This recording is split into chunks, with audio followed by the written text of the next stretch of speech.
Well, good afternoon. I'm John Sangenberger. I head the Alumni Relations Office at the Tepper School. We're so glad to welcome you to our virtual discussion today on Are You on the Critical Path? What star performers know that you may not know. We're always happy to have you in our virtual classroom as part of our Alumni Lifelong Learning series. We are also delighted to be here in Pittsburgh on campus. It's 64 degrees and sunny. Who would believe on November 9th that we'd be having this outstanding weather? But so we're ready to begin. And before we begin our actual discussion, let me give you a couple of announcements from your alma mater. First of all, our 2022 Alumni Award nominations are open. This is an opportunity for you to recognize your classmates or other outstanding alumni by nominating them for a Tepper School Alumni Award. So we want to encourage you to get your nominations out now. Thank you. We also have a couple of upcoming webinars I think you'll be very interested in. We have our Julie Thornton, who's our Tepper Executive Alumni Career Coach, who's going to moderate a panel discussion on current career job market trends and return to the office. She's going to be joined with two of our senior alumni who are in senior roles in HR, Julie Murphy from 91, Vice President and Chief Human Resource Officer at ANSYS, and Andrea Shia, who is the head of talent and transformation at Eightfold. So we think it's going to be a fascinating discussion that impacts all of us. So we hope you'll join us on November 17th. Just to mark your calendars now, we also have another one of our professors, Catherine Shea, will be talking about why your biggest cheerleader may not make the best mentor. So we've got insights on mentorship coming up in December for you. We also know before then that we have CMU Giving Day is November 30th, and it's an opportunity for you to support your alma mater. We have a $50,000 challenge gift that was made by Bruce Gebhardt from the class of 1984, one of our new Tepper School Alumni Board members, and we want you to all participate. Make a gift on CMU Giving Day on November 30th. We also want you to know that we are planning an in-person reunion for 2022. And this year, we're going to have two reunion weekends. One for our special one-year reunion class celebrations for the MBA class of 2020 and 2021 on April 22nd to 23rd. And then celebrating all the other classes from ones and twos and sixes and sevens from 71 up to 2017 on May 20th and 21st. So we hope that you'll mark your calendars now. You'll be hearing from your class committees. If you'd like to join one of your committees, we're eager to have you on board. We just had our first in-person alumni board meeting and had alumni from all over North America coming in and on campus, and it was amazing to be in person with one another. So we're looking forward to a reunion in the spring and brighter days ahead. And now let me move ahead to introduce our today's speaker. He probably doesn't need any introduction for those of you who've attended the Tepper School. He's Robert Kelley, Distinguished Service Professor of Management. He joined the Tepper School in 1985, and his Amazon #1 best-selling book, How to Be a Star at Work, was one of the 100 best business books of all time and a #1 career book by the New York Daily News. You've probably had a course on that, as well as Gold Collar Worker, one that Inc. magazine said should be the CEO required reading list for those. And he also pioneered another area of leadership called the power of followership in his Harvard Business Review article. It was a top 25 best-selling reprint for Harvard Business Review. And last, we're going to hear today about his newest book, The Critical Path Manifesto. It's available online. Some of you may have already been participating on his blog online or have gotten the book from Amazon, but today we're going to hear from one of our best loved and most active speakers. He's also very popular with our exec ed program here. Join me in welcoming Dr. Robert Kelley for our presentation today. Dr. Kelley, it's all yours. Thanks, John, and welcome to everybody who's here today. I just want to tell you, it's a thrill for me to be able to actually be back in touch with you. I've missed seeing all of you in person, and I look forward to our next reunions next spring, be able to catch up with you in person and just talk about what's happening in your lives and all the good things that are happening to you. So what I want to do is today share with you some of my latest work. As John mentioned, I'm published a new book. It's free on my blog for any of you who would like to read it.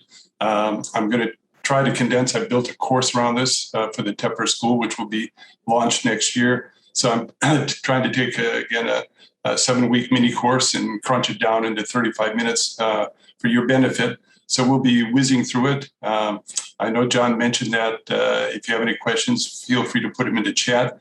I'd love to open it up to questions as we go, but I'm afraid we wouldn't get very far because all of you always have such good questions, which I truly appreciate, but we'll set aside time at the end for that. So let me share the screen here and we'll get this thing going.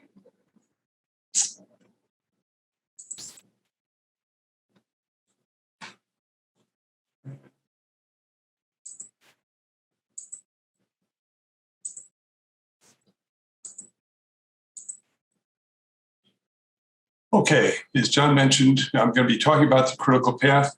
And what I'd like to do first is just take your temperature, if we may, for a minute. For those of you who have are reading the blog, I'd like to know how many we have so that I can kind of gauge how much detail to go into. So if you have, or likewise, if you've had my courses in the last couple of years, and you might be familiar with some of the material you're going to get. So you can act as if you're actually reading it. I'm just trying to get a sense here. So if you could fill out the poll for me really quickly, I'd sure appreciate it. So to talk about it, I need to take a step back and actually talk about my previous work on the star performer.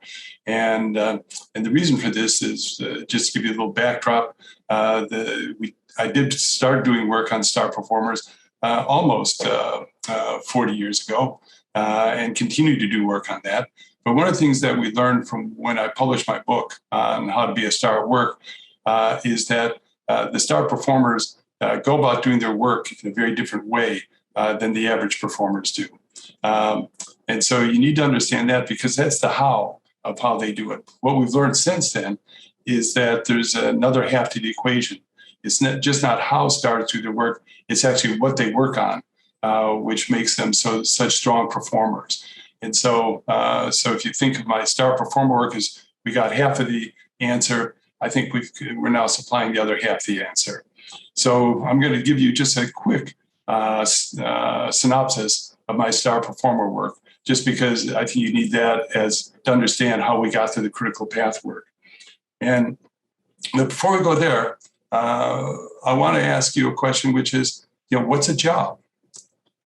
And how do people think about jobs? And we've asked this question to now thousands of people. And the most common answers we get are, a job is a way that I make money. A job is a transaction between my employer. Again, it's work for money. Or a job is a way that I get tasks done that need to be done for the company. It might be a job is part of my identity. So, if I'm an investment banker, that says something about me, or if I'm a physician, that says something about me. Or a job is a way that, I use my talents. So we hear lots of different things. You might ask yourself, when you hear the question, what is a job? What does a job mean to you? And what we found is that most people, and logically, answer it from their own perspective, right? We see it as the employee. What I found is that we also need to look at it from the employer's point of view, and that a job is an opportunity to create more present or future value than it costs the employer to keep you in that job. So, they might not care much, in terms of what does it do in terms of how you feel about it. Of course, they do it because they want you to be happy and be productive. But really, at the end of the day, you've got to be creating value for them, and more than it costs to keep them. And so, and what we found with that star performers, that they have lower costs than poor performers do for a lot of reasons. One is there's less rework. They require less of the manager's time. They don't draw upon the star performers to help them out. So if you think of it as a tax that the poor performers put onto the top performers, we know they have higher absenteeism, higher accident rates. So So the cost of low performers is actually quite substantial and quite a bit more than the cost for high performers. But the value is just the inverse. Star performers produce much more value.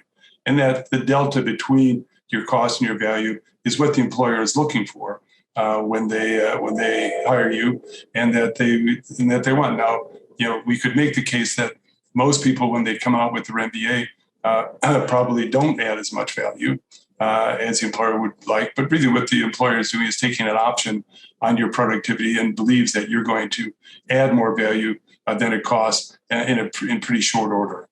So the question is, what does value added mean to your organization? And this is really important. And if you think about it as a simple chart with time along the bottom in years, 5, 10, 15, 20 years in value, and how do you define value for your job, or how does your company define value? And we tend to think that the easiest job to determine the value is sales, right? And the measure we use is revenue, or we might use not just revenue, but perhaps number of new customers that are brought in, or creating more sales to existing customers, or just if we think revenue is not good enough, we might use profitable revenue, right? But then when you start moving away from sales and you start thinking about the kind of jobs that all of you are in, you really got to ask yourself, what is your value, and how do you define it, and how do you measure it, right? Because it's very important how you define and measure your value and how your company does that. Because again, if we go back to the delta between your cost and your value, this is what the organization wants. And I was struck by this with the work that I do, particularly in factory settings or manufacturing settings. When I'll go to a plant manager and ask them, show me all the reports that you send up to headquarters. And they'll give me a stack of reports that they send up on a regular basis. Generally, it's monthly. And then I'll ask them, well, of all those reports, which one do you use to tell you how well your plant's doing? And what I often hear from them is, I don't use any of these that I send to headquarters. I have another file over here, and that's what I use. And that got me thinking, first, why the disconnect? Why is headquarters asking for these reports, but the plant managers are actually using another one? And why isn't the plant manager sending to headquarters saying, hey, pay attention to this one, right? And that got me thinking about performance reviews, right? And you start asking yourself, the way that we do performance reviews, and all of us have them, right? We might go through them once a year, maybe twice a year. More companies are moving to kind of continuous feedback loops so that it's not just a yearly event. But in there, we ask, we do all sorts of ratings. But my question is, do you think those performance reviews truly define and measure the value you provide to your organizations? So let's take a look at that. Let's do another poll. And just, quickly, true or false, do you think that your performance evaluation truly measures your value, and particularly your economic value to the organization? As you can see, that it's almost 90% false. And this is a fairly typical response rate that I get. And of course, this is a huge problem for organizations, because if we're trying to look for value and yet we're not measuring it very well, then that presents a problem. And so one of the things that I'm going to ask you to think about throughout this entire presentation is, how much, how do you define, how do you measure your value? Because that's going to be critical. Because if you can't do that, you're going to put yourself at risk. Remember that I said that when most MBAs do not add much value to their organizations. It's true that when you graduate, you're not adding a lot of value because there's a lot to learn. You have a lot to learn. Sure, you've got your MBA, but you got a lot to learn about the company you're working for, the competitor, the industries, the customers. There's a lot to learn, but you'll move up the learning curve. And what we found in our star performer research is that most people move up this learning curve. And at year 10, an interesting thing happens. It's year 10 plus or minus 3. So between year 7 and 13, we see that one group goes down, tends to lose its value. It could be lots of reasons why. Maybe they're unhappy with their jobs. Maybe when they were young and they were 21, had no responsibilities to anyone but themselves. Now they're 31 or 32. They've got some kids, or have marital. They're married, and they just have other life priorities. For some, they maybe get a bad boss, right? Lots of reasons we know that some people drop off their productivity. There's another group that gets incrementally better each year. We call this, they stay above the waterline. And then there's a third group, the star performers, who at year 10 just really take off and the slope of the line goes up. And to put some numbers around this, on average, it's 10, 80, 10. And now this can vary depending, company to company, even within a company, but on average, these are the numbers. Then an interesting thing is what happens when people get promoted. And generally, most people who make the promotions would like to think that they pull somebody off of the top 10 and promote them. Though all of us know that, and have seen people in the middle 80 also get promoted before people in the top 10 do. But what happens is we pull somebody from the top. Let's say they are a star performer. We turn them into a manager, and we get a very similar curve with very similar numbers. And so there's a lot going on here. But for the most part, we see that people become star performers. Of those, of that group, only 10% of those, if they all get promoted, or if all of our managers come from that group, about 10% of them will become really star managers, and the vast majority will become average managers. So that leads me into talking some about the star model more. As I said earlier, the how. And I did this book called How to Be a Star at Work. And I want you to think about a star performer, think of an average performer, and ask yourself, what's the difference? Why is one a star and one is average? And some of the common things that we've heard is that they're passionate about their work. They have a really great attitude. They've got a good work ethic. They're creative, great communicator, results oriented. We heard a number of things. In fact, these being some of the most common, we heard actually 45 different beliefs that people have. And they fell pretty neatly into cognitive skills, social skills, and personality. So cognitive, we heard things like they're just smarter than everybody else. They're very creative. They think outside the box. For social skills, we heard they're natural born leaders, they're great communicators. They know how to schmooze. They know who to kiss up to. And on the personality side, we heard that they're just really persistent. They've got a will to win. They're type A personality, a whole number of personality factors, right? And so we studied these. We put 200 star performers in a room, 200 average performers in a room, and we measured their IQs. We measured their creativity. We measured their leadership skills. We measured their personalities. It took over 2 years to do all the original research. And again, we've repeated this many times now, but the original research took 2 years. And then we analyzed it. It took over a year to do the analysis. And we basically tested every hypothesis, right? So we tested IQ, was that it? We tested leadership skills, was that it? Persistence, was that it? And then we put them in combinations. If you're smart and you've got a good work ethic and you're a type A personality, is that the winning combination? But for those of you who remember your combinations and permutations courses, we've got 45 different variables. It gets very big. And so we asked the computer, you generate some and see what happens. After our 3 years of work, we found no differences at all on any particular variable or any particular combination. We found some very weak things, but they didn't hold up. And this was very depressing to me and the team that I worked with on this. But we learned some important things, which is that it's not what people bring to the party. And so that you bring your cognitive skills, your social skills, your personality, you bring that to the party.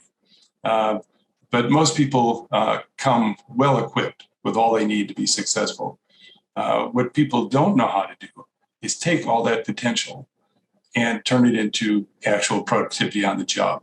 And again, if you think of your Physics 101, the difference between potential energy, energy stored up, waiting to be used, and kinetic energy, which is energy in motion. A lot of people, in fact, most people don't know how to make that transformation. So we spent the next 2 years actually following around star performers and average performers and looking at how did they go about their work. And this is where we found the differences between the two groups. And we were able to create a star model and an average performer model. And this is what the star model looks like. We found that there were 9 work strategies that the stars used. And that this model is developmental in 2 respects. What's in the center is relatively more important than what's in the outer rings. And also what's in the center has to be demonstrated earlier than what's in the outer rings. Now you will notice in the center, I have cognitive abilities. I just told you we didn't find anything on cognitive abilities, but we found out that every job has a cognitive hurdle. You've got to be able to jump over that hurdle. But whether you clear it by 1 IQ point or 50 IQ points does not seem to make a difference. So working with this model, I'm not going to go into great detail on this because this is really, as I say, if you will, the prequel to the work we did on the critical path. And in particular, I want to draw your attention to the idea of self-management because this is where the strong connection to the critical path, actually self-management and perspective, are the two that really play a huge role in the critical path. And so self-management, of course, is adding substantial value to the critical path, accept responsibility for the appreciation of your bundle of value producing assets. So you have to see yourself as a bundle of assets that you can produce things. You've got to be able to think for yourself, act without supervision, and become known as having safe hands, that you can be given things and that basically the others can turn their back on it and not worry that it's not going to get done well. And of course, finding an acceptable life-work balance that energizes your life and your work. I've been doing a lot of work on this last one since the pandemic started and been finding very interesting things about how people are trying to conduct their life-work balance. And if we have time during Q&A, I can give you some insight into that. So let's move into the critical path. And as we said, the star performer is the how you do your job. Critical path is what do you work on. And to think about this is that every company has a product that they're trying to get to the customer. And there's a path that they create. And one of my favorite examples is if you think of a grocery store, right? A grocery store creates a path that you have to navigate, everything from getting into the parking lot to getting into the store. And if you want bread and milk in a grocery store, you have to walk all the way to the back, right? And grocery stores do this for a couple of reasons. The first is they think if you walk all the way to the back and have to walk back from there to the cash registers, that you'll pick up some other things along the way. And for every item that you pick up, if every customer did that, they would increase their profit margins somewhere between 10 and to 20%. And so this is a big moneymaker for them to get you to eye other goods and perhaps pick them up. The other reason they do it is, of course, milk and bread are two of the items that turn over the most in any grocery store. Deliveries come in the back. And so it's just a lot easier to restock the shelves if they're in the back. But what's interesting is the grocery business is a $600 billion business because that path that they make the customer walk down and that if only you want milk and some bread, that's a long path to have to go down. And so what's interesting is that they created an opportunity for their competition to come in, which is the convenience stores, who recognize that people don't want that long path that they have to walk down. They could just as easily stop at the corner grocery store or the bodega or the convenience store. And it's interesting because the food business, not the Slurpees and not the gas business, but in convenience stores, just the food business is a $200 billion business. And so if you think about it, grocery stores gave up the $600 billion industry, gave up $200 billion because he created this awkward path for customers to walk down. So we have to think about what is the path between you providing the product or service and the customer. And as we think about it, there's a cost side and a revenue side. So, and most people are either on the cost side or the revenue side. Some are on both, but generally you're on one or the other. And if you also think about it, you could be on today's critical path or tomorrow's critical path. And if you think about that, there's always a tension between these two. So, just use the example of Apple computer back in the day when the Apple II was making all the money and all the cash flow for Apple, but Steve Jobs was enamored with the Mac, and he wasn't sending any love back to the Apple II people, and they, their nose got out of joint. Steve Wozniak was working with the Apple II people, begged Steve Jobs, hey, give them some attention, let them know they're valued, but Jobs wouldn't have any of it. And then the Mac took over. After the Mac, it became today's critical path and was providing all the money. And then Steve Jobs, when he came back to Apple, created the iPod and gave all the love to the iPod. So there's always this natural tension between today and tomorrow, and who should be most valued, who should get the love. And to put this in the value chain, if you think about it, anybody who's touching the product or service to get it to the customer, whether it's R&D, manufacturing, sales, delivery, customer support, these are the critical path people. And again, it's either today or tomorrow. And these are the people that actually produce all the money for the company. Then there's what I call management support people. And management support people are the ones who manage people on the critical path. And they're doing the managerial task of planning, organizing, directing, controlling, staffing. But they're actually not doing the work anymore. They're instead managing the people who are doing the work. And so if you think about it, they're really support. But their whole focus every day should be, how do I help the people who are actually doing the critical path work? How do I help them make it shorter, faster, smarter, better, more effective, more profitable, and more customer friendly? And then likewise, there's organization support people. And these are all the people who provide the support functions for the people on the critical path. And one of the things that I say to companies that I work with is people in management support and organization support, every time they come into to work each day, they should stop somebody on the critical path and say, thank you for making all the money for this company. Because of you, I'm able to have a job. All right. And of course, for the organization support and management support people, everything they do should be focused on how do they help people on the critical path. Again, make it shorter, faster, smarter, better, more effective, more profitable, more customer friendly.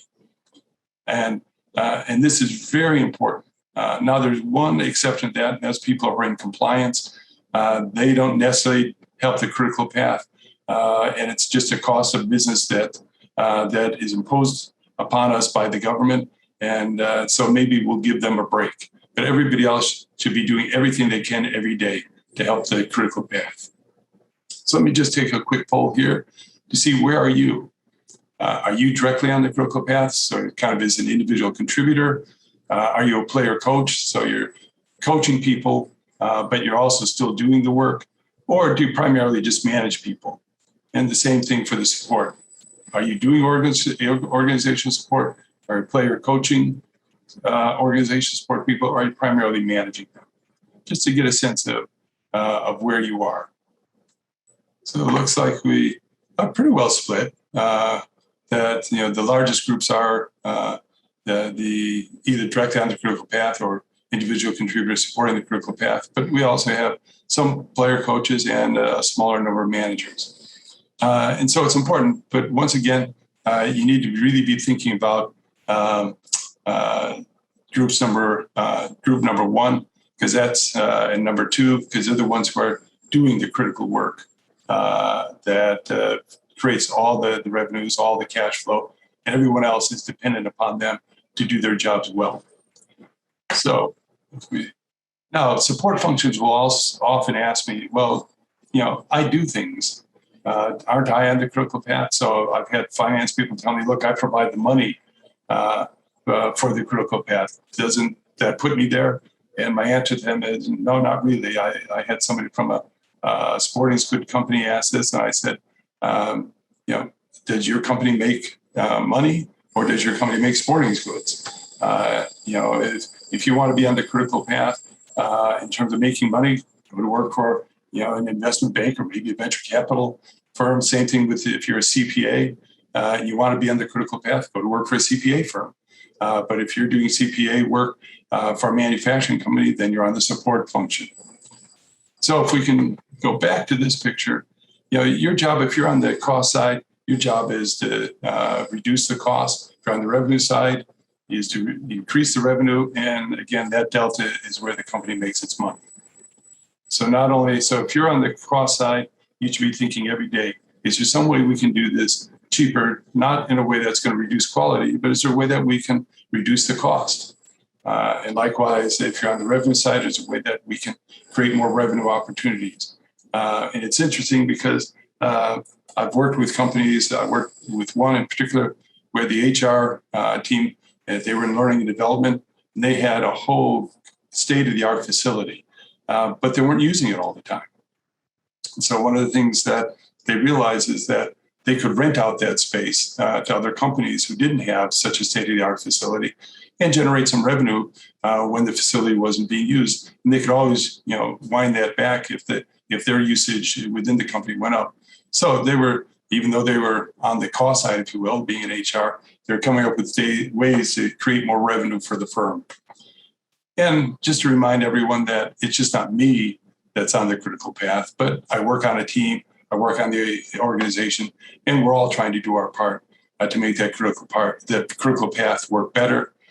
And at the end of the day, it's all about increasing shareholder value, right? And that the shareholders will always be looking at your critical path and trying to decide, is your critical path giving them the kind of returns that they need? And if not, you can expect those shareholders to either exit, so they'll sell it and drive the price down, or they'll mount a shareholder revolt and actually force a new critical path upon you. So just to give you some idea, most every company should have something that looks like this, where you've got your critical path and how much is each piece of it costing you. And then, of course, what kind of revenues are you creating and what kind of profits are you producing at the end? Personally, I would like to see a similar chart for what it costs for our management support functions and our organizational support functions. So I want to know, how is HR doing in terms of their costs and who are they supporting on the critical path and what kind of return are we getting for their work that they're doing. So just to give you some idea, take a look at this chart.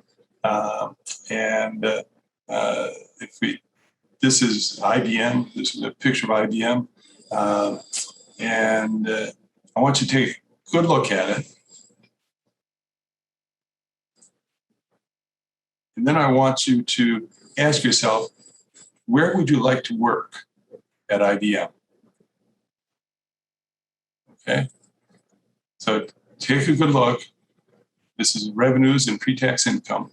And then where would you like to work? And we're going to do a poll on that. Okay. So it looks like the vast majority would like to work in software, with the next being services, hardware, and other being at the bottom. If we go back to that slide, by the way, there's no right answer to this. Excuse me, I need to clear something here. So there's no right answer, but you might ask yourself. Now, I'm assuming that people who want to go into software see that although their revenue is less than hardware or services, they're producing the largest amount of pre-tax income. So it looks like that's the area that's growing. For those of you, it's interesting. The other is very tiny, but it's actually producing more value given its size of revenue in terms of its pre-tax income. By the way, you should know that the other was cloud computing at its early stages. But the idea here is, to ask yourself, why did you pick where you wanted to work? What was it that appealed to you about it? Was it the fact that software was growing in terms of its impact on income? Were you staying away from hardware because it was dropping? And what does that say about your notion of what matters on the critical path, as well as the risk that you see in terms of your own careers? So now we turn to the customers. And what I want to point out here is that my revenue is my customer's cost. Okay. And so just like I'm trying to increase my revenues, they're probably trying to drive down their cost. So you really need to understand what is the value that you produce for your customers so that they don't want to drive down your revenues because they see you as a cost. Instead, you want them to see you as a revenue generator for them. And so it's very important to understand how you impact their critical path and what you do for their critical path. Because if not, you'll soon find they'll either start doing less business with you or find a different supplier. And if we extend it one more, you can see that in most industries, there's a whole chain. So let's say Alcoa. We'll start Alcoa at the left, and they produce aluminum for three segments, basically: beverages, automotive, and aerospace. Let's say the beverage, so they produce aluminum for the beverage industry. Then the beverage industry creates it for the grocery stores, and then the grocery stores, of course, try to sell it to us as customers. Well, you need to understand this whole path because we know that customers, particularly younger customers, are becoming much more eco-conscious, and they don't want to buy things in aluminum cans anymore. They think it's wasteful. And so they're really cutting back and trying to figure out alternatives that are more eco-friendly. Well, that has ramifications for this whole chain. And you need to understand, if you're Alcoa, what's going to happen to that chain. And this is one of the reasons why Alcoa is actually starting to move out of the beverage business or rely on it less and try to focus on automotive and aerospace. But now if we can take one step back behind Alcoa, let's say it's a bank that's providing funding to Alcoa. Now the bank has to understand this whole chain. So it's really important not just to understand your immediate customer, but what the whole customer chain looks like. And so one of the questions that I ask companies all the time is, who are your top 5 customers? And it's interesting to me that most C-suites, the people in them cannot answer this question. Right? Who are the top 5 customers? And I'll often hear things like, well, I'm in HR. I don't do customer work. That's sales and marketing's job. And I'll hear the same from the legal department. I'll hear the same from the finance folks. But it's really important. If the people at the very top don't know the critical path and who the main customers are for the business, how are people further down the food chain ever going to know? How are they going to know who, if somebody calls them and it turns out those people are calling from one of the top 5 customers, that they should get on that call really fast and answer those questions really quickly. And so you might ask yourself, do you know who the top 5 customers are for your company in terms of revenue or profitability or future growth or some other measure? Or take it down one notches. Do you actually know who the decision makers are? Who decides? Is it somebody in purchasing? Is it somebody higher up the food chain? So you need to understand this. And to make it personal for you, I ask, who are your top 5 customers that you work for this past year? Were you doing work for actual customers? And who did you spend the most time with? Were you spending your time with your highest revenue and profitable customers, or were you spending it with somebody who's not providing you much business? If you're doing it for internal business units, or is it the C-suite? Who do you service?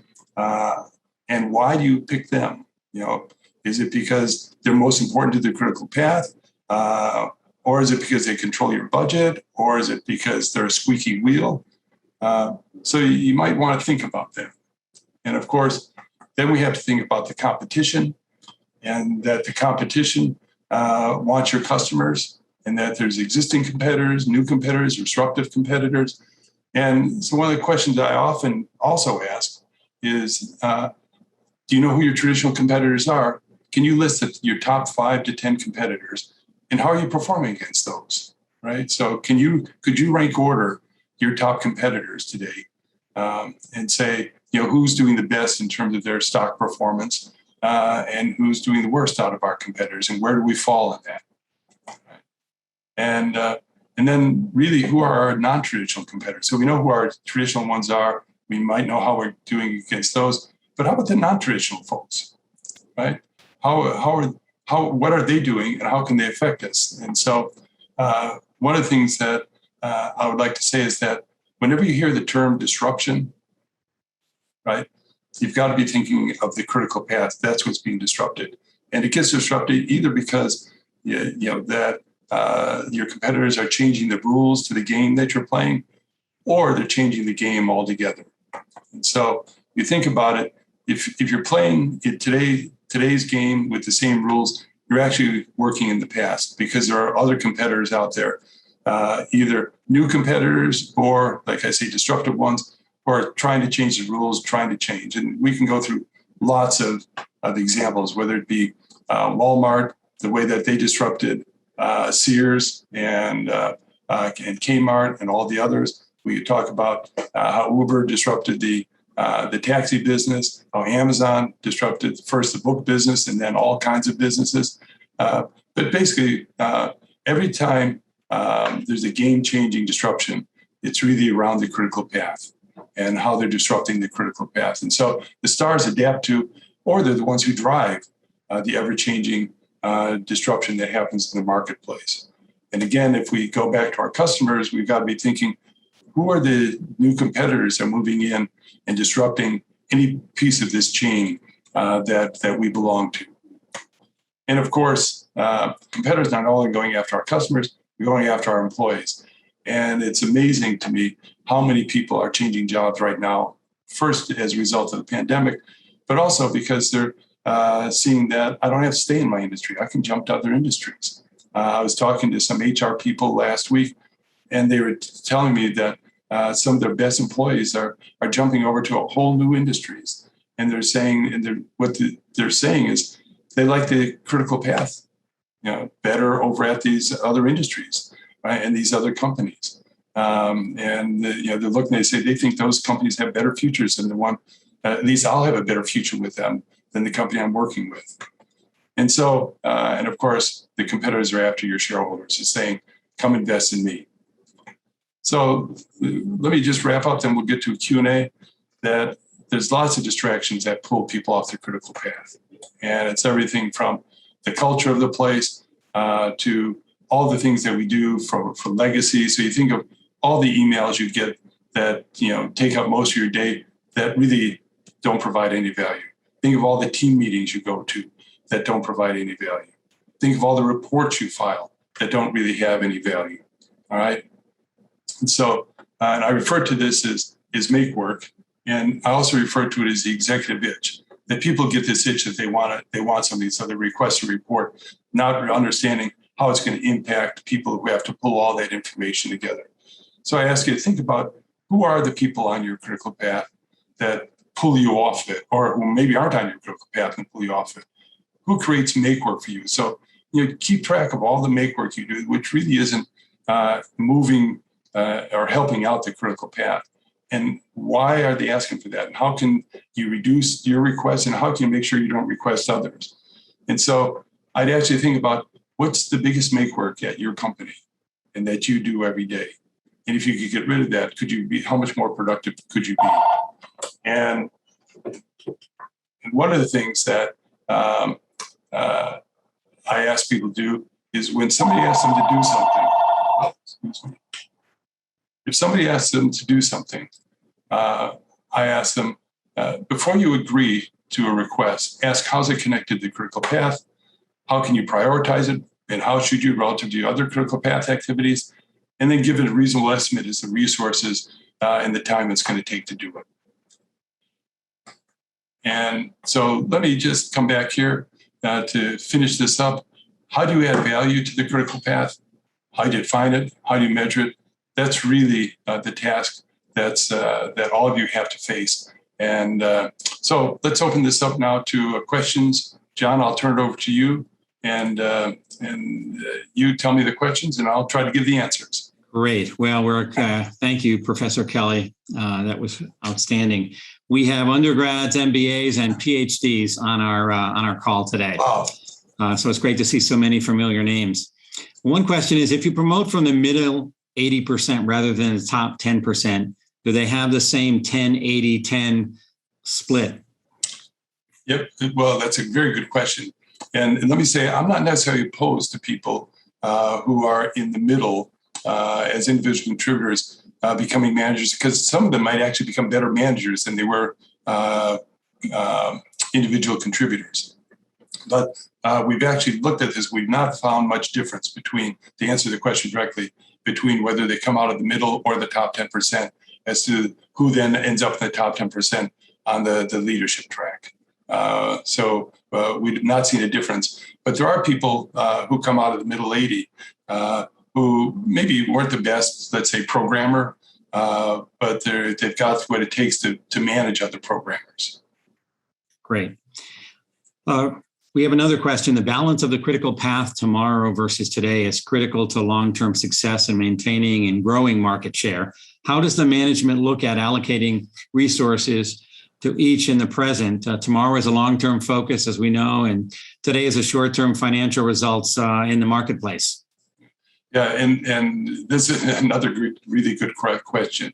What I find is that companies that are, when they're doing well, is when they should actually be really thinking longer term. But too many don't, and they have to wait until their short term, today critical path is drying up, and now all of a sudden they need to be thinking long term, yet they don't have the resources. They've let their cash dwindle too low to be able to really focus on the long term, and that's when you get in deep trouble. And so my answer to this is, when the times are good, that's when you really need to be thinking about long term and getting the investments in place that you're going to need. Great. Another question is, how is the critical path different from the classic value chain model that we've learned in business school?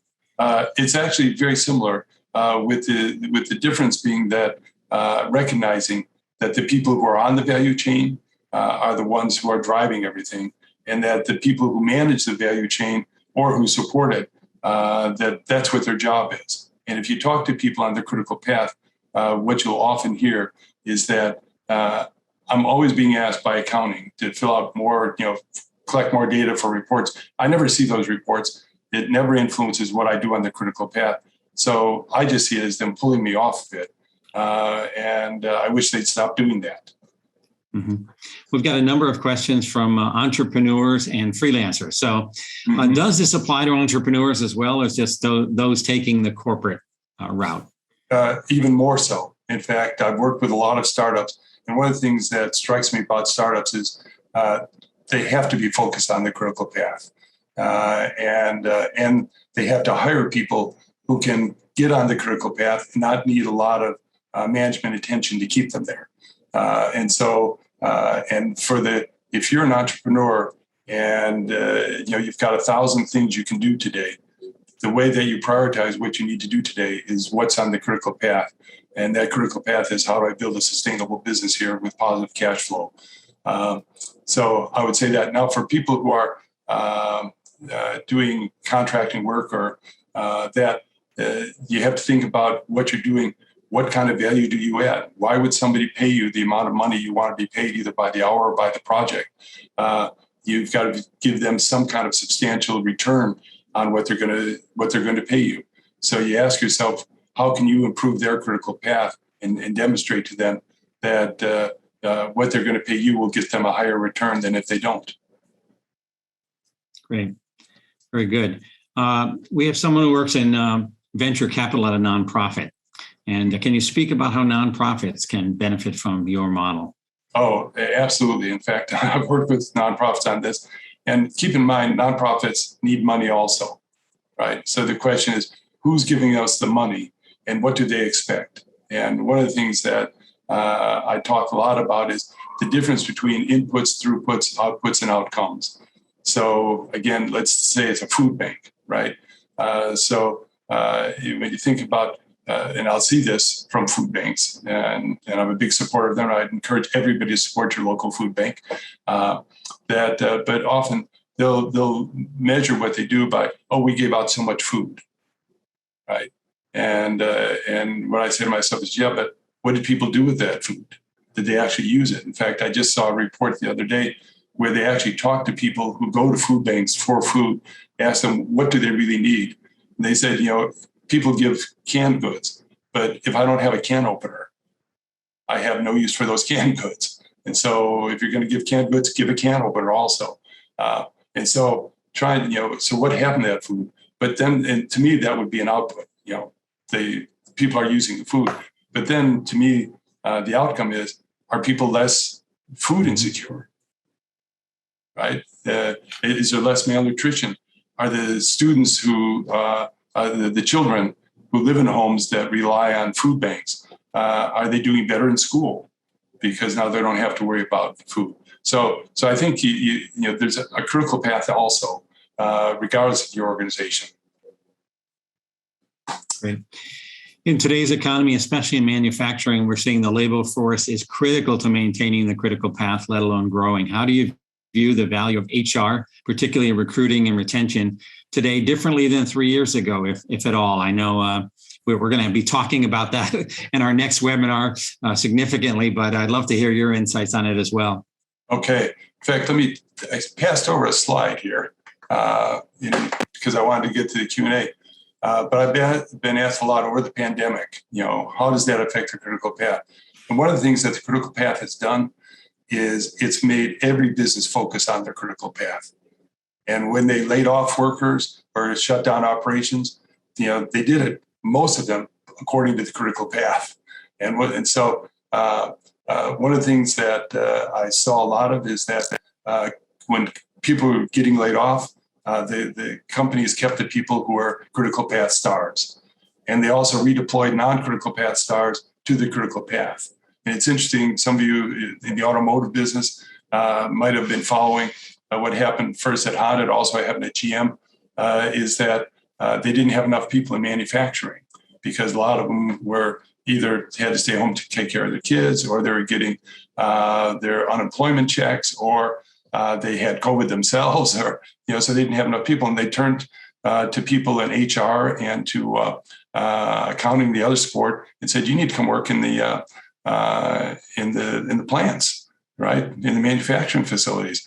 And it was interesting to me, as a lot of them said, "No, I'm a white collar worker. I don't do that." And they said, "Well, then we don't have any use for you, right? You're going to get laid off." And so I think that the HR function, and as I said, I spoke last week with a group of HR people. I think HR is right; its star is rising as a result of the pandemic, because the need to get people who want to work there, and I think it's going to cause a whole change in terms of how managers think about the talent. Because the talent now really has a whole set of different requests that they're going to make on companies. Everything from virtual work to how you're valued. I had heard one person say they were changing jobs because the other company valued them, or they just made them feel like they were important, and their current employer didn't. So I think HR is going to play a huge role. Well, Professor Kelley, thank you so much for joining us today and sharing your insights with our alumni community. I want to thank our alumni for joining us, and you can also catch our past webinars online, and this one will eventually be online for you as well. Hope you'll join us on the 17th. But maybe one last question, Professor Kelley. Okay, and then John, I'd like to make a couple closing remarks. Yes, I wanted to ask you why you decided to release your book on a blog. So I think it's a fascinating story, and I'd love for our alumni to hear that as well. Well, it was actually, in fact, let me flip ahead here to something. I did it basically because of the pandemic, and it was a combination of my publisher, during the pandemic, they stopped publishing books because there weren't any bookstores that were open, so they couldn't sell the books. They couldn't do the book tours. And so when mine was supposed to come out, which was supposed to be this year, they wanted to move it back to 22 or 23. And I thought that it was important enough that this message about the critical path was important enough to get out now to help companies and help employees that I couldn't wait another year or two. So I just decided put it on the blog and see what, and help out as many people as I could. I see it as kind of a public service. I've been given so much in my lifetime, and it's a way to give back. And it was kind of an experiment to see if we could have a learning community built up around the concepts, if people would read it as a serial. So for all of you, feel free to join in. There's several hundred people who are reading the book. Comes out every Tuesday and Fridays. There's a new lesson that comes out. So all you have to do is sign up for it, and you'll get an email reminding you. And then if I would just want to do one last thing. First, let me just say thanks to you, John, to Janice, to the whole alumni group. And of course, I want to say thank you to all of our alums. I'm more than willing, John, if it's possible, I'll stay on. I know most people needed to break off, but I've just really enjoyed my now 36, 37 years at Tepper, and look forward to seeing all of you. But I just want to show you this. If you've seen the movie that Tom Hanks, where he played Mr. Rogers, I should say Fred Rogers was a personal friend of mine. And so my question to you is, who should have played Mr. Rogers in the movie? But I'd encourage you. I thought Tom Hanks did a really nice job. So that's it for me. Thanks to everybody, and hope to see you again soon in person. Stay healthy. Thank you very much, Professor. And thank all of you for joining us. Hope to see you on November 17th for our executive coach, Julie Thornton, and our HR experts. Have a great day.